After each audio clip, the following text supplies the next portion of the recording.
Hermanos, muy buenos días. Hoy es lunes y quiero compartir con ustedes el repaso de la escuela sabática. No la vamos a repasar completa, pero quiero repasar hasta cierto punto la esencia de lo que la lección nos quiere enseñar esta semana. El título de la lección de esta semana trae por título y dice así: Vivir para servir.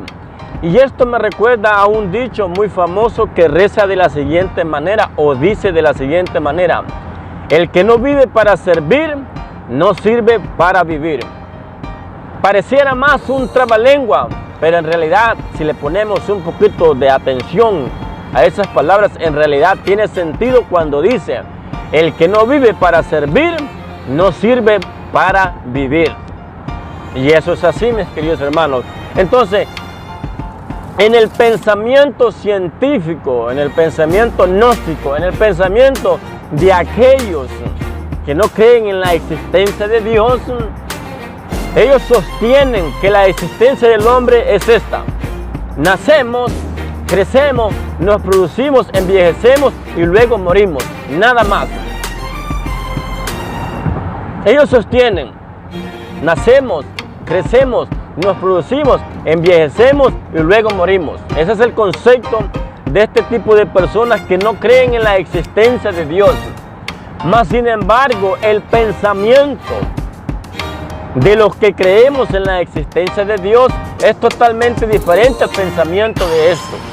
Porque es cierto, nosotros nacemos, nosotros crecemos, nos producimos, envejecemos y morimos. Pero nuestra existencia tiene un propósito. Tiene un propósito. Y ese es el propósito de lo que el dicho decía: el que no vive para servir, no sirve para vivir. Entonces nosotros que somos cristianos, sabemos nuestros orígenes y sabemos finalmente cuál es nuestro destino. Entonces, en otras palabras, nosotros sabemos de dónde salimos y hacia dónde nosotros vamos. Entonces, y nosotros sabemos que nuestra existencia vino con un propósito.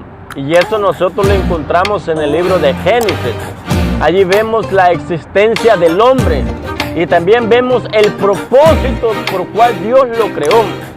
Y una de las cosas interesantes es que cuando Dios hizo todo, Dios formó al hombre a su imagen y semejanza. Pero lo interesante fue que le dio el Edén para que lo trabajara, y allí aplicamos la palabra de servicio. O sea, Adán fue formado, fue creado para servir, para trabajar. Entonces, la lección de esta semana nos enseña a nosotros el propósito de cumplir el ideal y el propósito definido por cual Dios nos creó.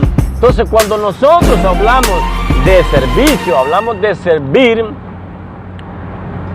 nosotros tenemos que tener bien en claro, en primer lugar, a quién nosotros estamos sirviendo.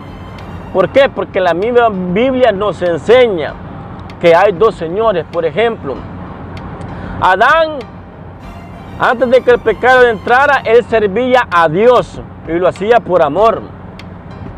Pero cuando él permitió que el pecado entrara, esa obediencia que era hacia Dios, lastimosamente la dirigió hacia el enemigo de Dios, a Satanás. Por eso es que hoy en día nosotros encontramos en el libro de Mateo cuando Dios dice: no se puede servir a dos señores, o amas uno o aborreces al otro, pero no hay manera de servir a dos señores.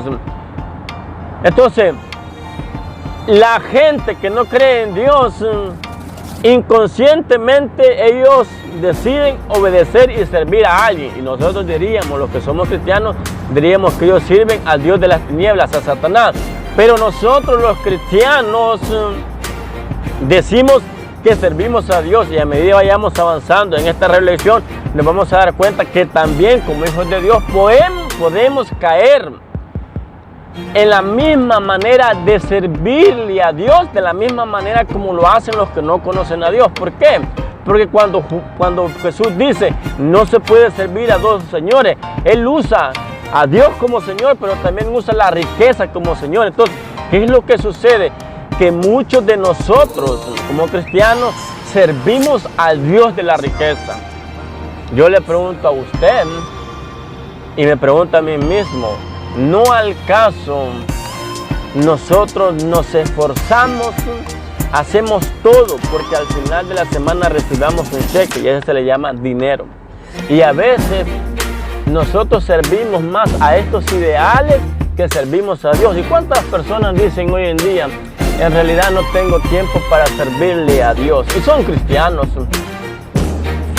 Por eso es bien importante entender, mis queridos hermanos, cuál es el propósito de nuestra existencia.